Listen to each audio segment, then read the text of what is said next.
Hello friends, स्वागत है आपका अपने परिवार एमएस स्टडी पॉइंट में। तो दोस्तों, हम ज्यामिति के अंतर्गत इसके पहले वाले वीडियो में हमने बिंदु के विषय में सारा कुछ पढ़ लिया है। आज हम जो पढ़ेंगे वो पढ़ेंगे रेखा के विषय में कि रेखा क्या होती है, इससे जुड़े हुए क्या तथ्य हैं और यह कितने प्रकार का होता है। ठीक है दोस्तों, चलिए देखते हैं। तो सबसे पहले आज जो हमें पढ़ना है वो पढ़ना है रेखा, और रेखा कहते किसे। ठीक है दोस्तों, हम इसकी परिभाषा पर चर्चा करेंगे, ठीक, और इससे जुड़े हुए इम्पोर्टेंट तथ्य पर, ठीक है दोस्तों, इसके इम्पोर्टेंट तथ्य पर चर्चा करेंगे। जैसा कि आप जानते होंगे, रेखा की परिभाषा होती है कि दोनों सिरों से अनंत तक खींची जा सकने वाली जो आपकी आकृति होती है वही आपकी रेखा कहलाती है। क्या हमने बताया कि दोनों सिरों से अनंत तक खींची जा सकने वाली जो आकृति आपकी होती है वही आपकी रेखा कहलाती है। यहाँ पर रेखा क्या होता है, जो रेखा होती है वो दोनों सिरों से अनंत तक खींची जा सकने वाली जो आकृति होती है वही आपकी रेखा कहलाती है। और ध्यान दीजिएगा, इसके दोनों सिरों से आप अनंत तक खींच सकते हैं, पहली बात। ठीक है दोस्तों, इसके दोनों सिरों से आप इस लाइन को अनंत तक खींच सकते हैं और यही रेखा होता है। और इसको निरूपित करने के लिए जैसे हमने यहाँ पर ए और बी भी बना दिया ना, और यदि आपको इस रेखा को निरूपित करना है तो इसके ऊपर इस प्रकार से साइन प्रदर्शित कर देते हैं। ठीक, यह रेखा का संकेत होता है, रेखा का सिंबल होता है।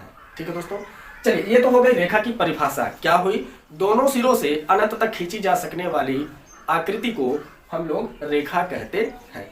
इसके दोनों सिरों से अनंत तक खींची जा सकती है और इसका सिंबल इस प्रकार से होता है।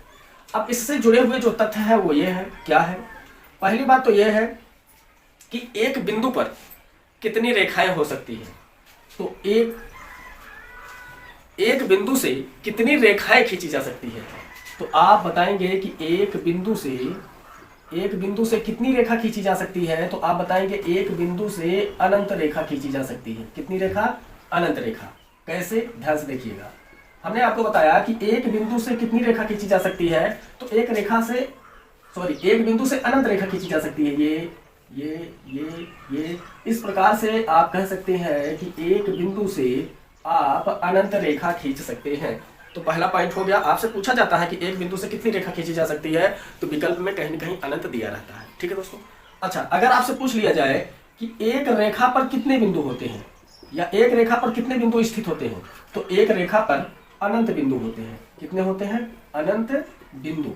कैसे, देखिए, जब आप कोई रेखा इस प्रकार से बनाते हो तो इस पर कितने बिंदु स्थित हो सकते हैं। तो आप कह सकते हैं सर ऐसे ऐसे ऐसे ऐसे आप कितनों भी बिंदु इस पे स्थित कर सकते हैं। तो इस प्रकार से आप ये समझ सकते हैं कि एक रेखा पर कितने बिंदु होते हैं, अनंत बिंदु। और एक बिंदु से कितनी रेखा खींची जा सकती है, तो एक रेखा से अनंत रेखाएं खींची जा सकती है। ये जुड़ी हुई दो बातें। अच्छा, तीसरी बात यह है कि रेखा जो होती है, ये रेखा जो है यह एक विमीय आकृति होती है। क्या, रेखा जो है यह एक विमीय आकृति होती है। कभी कभी विकल्प में पूछा जा सकता है कि रेखा है, और विकल्प में केवल एक ही ऑप्शन इसके सही होने के लिए रहेगा, एक विमीय। तो इसको भी ध्यान में रखिएगा कि रेखा कौन सी आकृति होती है, एक विमीय आकृति होती है। ठीक है दोस्तों। अच्छा, अब रेखा के विषय में इतना कुछ सब कुछ हो गया। रेखा की परिभाषा, दोनों सिरों से अनंत तक खींची जा सकने वाली आकृति रेखा कहलाती है। ठीक है, रेखा का सिंबल इस प्रकार से होता है। एक बिंदु से कितनी रेखाएं खींची जा सकती है, तो अनंत रेखा खींची जा सकती है। और एक रेखा पर कितने बिंदु स्थित होते हैं, तो अनंत बिंदु स्थित होते हैं। रेखा को हम एक विमीय आकृति भी कहते हैं। इतनी बातें हो गई।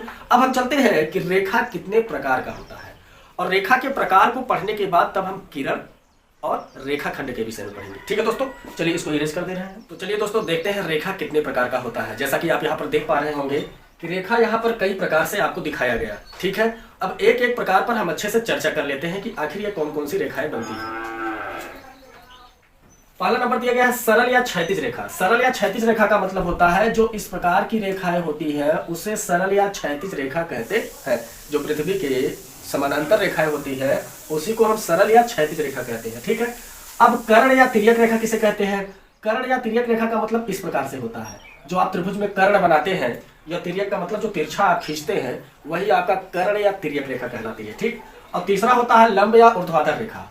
लंब का मतलब या तो इस प्रकार से लंब हो या फिर ऊर्ध्वाधर, मतलब जो सीधे सीधे ऐसे होता है। ठीक है दोस्तों, वही लंब या ऊर्ध्वाधर रेखा कहलाती है। यहां तक बातें क्लियर हुई। अच्छा, इसके आगे हम देखते हैं बिंदु रेखा। बिंदु रेखा किसे कहते हैं? जो बिंदुओं के माध्यम से रेखा खींची जाती है या जो बिंदु के सहारे रेखा खींची जाती है उसे हम बिंदु रेखा कहते हैं। ठीक है दोस्तों, आप समझ पा रहे होंगे। टेढ़ी मेढ़ी रेखा क्या है? टेढ़ी मेढ़ी रेखा का मतलब जो टेढ़ी मेढ़ी रेखा होती है उसे हम टेढ़ी मेढ़ी रेखा के नाम से जानते हैं। अच्छा, छठा क्या है? लहरदार रेखा। लहरदार, अब लहर कहाँ पर आता है? महासागरों में, ठीक, सागरों में, ठीक, तालाबों में। तो इस प्रकार से जो पानी का लहर होता है वो आपकी ये लहरदार रेखा कहलाती है। ठीक है दोस्तों। अच्छा, समांतर रेखा किसे कहते हैं? समांतर रेखा का मतलब जब दो रेखाओं के बीच का अंतर एकदम समान हो उसे हम समांतर रेखा कहते हैं। बात क्लियर हुई? प्रतिच्छेदी रेखा क्या कहलाती है? प्रतिच्छेदी रेखा का मतलब जब दो रेखाएं किसी एक बिंदु पर काटती हैं, जब दो रेखाएं किसी एक बिंदु पर काटती है उसे हम प्रतिच्छेदी रेखा कहते हैं। ठीक है दोस्तों। अच्छा, संपाती रेखा किसे कहते हैं? संपाती रेखा का मतलब जब एक ही रेखा पर दो रेखा स्थित हो। ठीक है दोस्तों, जब एक ही रेखा पर आपके दो रेखा स्थित हो यहाँ पर, ठीक, तो उसे हम संपाती रेखा कहते हैं। जब एक रेखा पर दूसरी रेखा स्थित होती है ऐसे, उसे हम संपाती रेखा कहते हैं। संगामी रेखा किसे कहते हैं? संगामी रेखा का मतलब होता है कि जब एक बिंदु से तीन या तीन से अधिक रेखाएं खींची जाती है उसे हम संगामी रेखा कहते हैं। एक बिंदु से कई रेखाएं खींची जाए, ठीक, एक बिंदु से कई रेखाएं जब खींची जाती है तो इसी को हम लोग संगामी रेखा कहते हैं।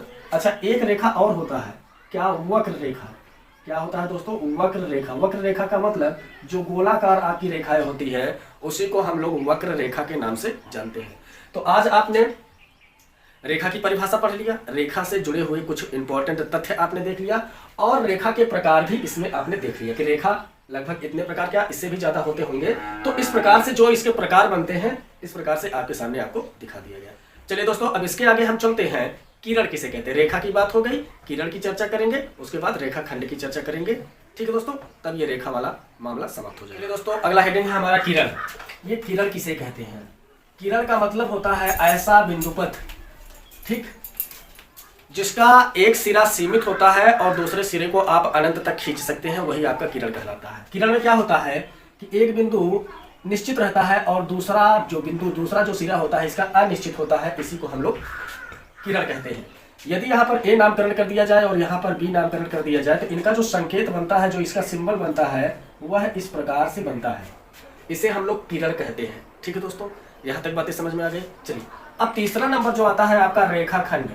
क्या आता है? रेखाखंड। रेखाखंड में क्या होता है?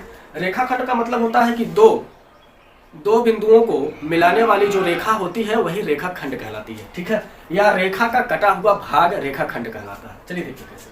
दो बिंदु जिसके दोनों सिरे सीमित हो, निश्चित हो, वही आपकी रेखा कहलाती है। जिसके दोनों सिरे निश्चित हो वह आपका रेखाखंड कहलाता है। ठीक है दोस्तों, जैसे इसका नामकरण कर दे ए, इसका नामकरण कर दे बी। अगर इसे हमें दर्शाना होगा तो हम इस प्रकार से दर्शाएंगे, ये होता है आपका रेखाखंड। ठीक है दोस्तों, तो आज आपने रेखा पढ़ा, रेखा के प्रकार पढ़े, किरण और रेखाखंड पढ़ लिया। चलिए तीनों को एक बार फिर से देख लेते हैं। रेखा क्या होता है, ठीक, और किरण क्या होता है, और फिर रेखाखंड क्या होता है। ठीक है दोस्तों, एक बार फिर से अंत में रिवाइज कर लेते हैं। रेखा के विषय में हमने बताया था कि जिसके दोनों सिरे से अनंत तक जो आकृति खींची जा सकती है उसे हम रेखा कहते हैं। इसके दोनों सिरे से आप इसे अनंत तक खींच सकते हैं, यह रेखा कहलाता है और यही रेखा का सिंबल भी है। किरण क्या होता है? जिसका एक बिंदु निश्चित हो और दूसरा बिंदु आप अनंत तक खींच सकते हैं। ठीक है, वही आपका किरण कहलाता है। और रेखाखंड क्या होता है? रेखाखंड का मतलब जिसके दोनों सिरे निश्चित हो उसे आप रेखाखंड के नाम से जानते हैं। तो आई होप रेखा के विषय में आज इस वीडियो में जितनी भी चर्चा हुई है आपको समझ में आया होगा। यदि नहीं समझ में आता वीडियो को एक बार दो बार और देखिएगा, कारण कि ज्यामिति वाले सेक्शन में, ठीक है दोस्तों, अगर ये बेसिक चीजें आपको नहीं पता रहेंगी तो आगे आपको समझने में काफी कठिनाई का अनुभव हो सकता है। ठीक है दोस्तों, तो इन्हीं के साथ यदि आप हमारे चैनल पर नए हैं तो चैनल को लाइक, सब्सक्राइब और शेयर करना बिल्कुल ना भूलिएगा। इसी बातों के साथ धन्यवाद।